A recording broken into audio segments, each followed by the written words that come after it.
To help protect employees from potentially hazardous chemicals, in 1983, OSHA created the Hazard Communication Standard.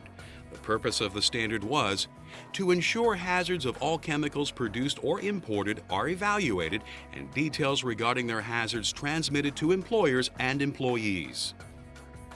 Now, for the first time since it was implemented, the Hazard Communication Standard is undergoing some significant changes. OSHA is incorporating the globally harmonized system of classification and labeling of chemicals, GHS for short, into the standard. The GHS was developed by the United Nations with the help of hazard communication experts from many countries and organizations. Its aim is to help standardize the way chemical information is provided anywhere in the world. One of the major things that the GHS changes in the Hazard Communication Standard is how containers of potentially hazardous chemicals should be labeled.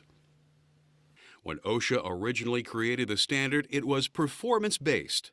This meant that while the standard described what companies needed to accomplish, it left them free to decide exactly how they would do it. For container labels, OSHA told manufacturers and distributors of potentially hazardous chemicals what type of information should appear on their labels, but left the question of how to convey that information up to the individual companies. As a result, a number of different types of labeling systems were created, the most common being the National Fire Protection Association NFPA system and the Hazardous Materials Information System HMIS.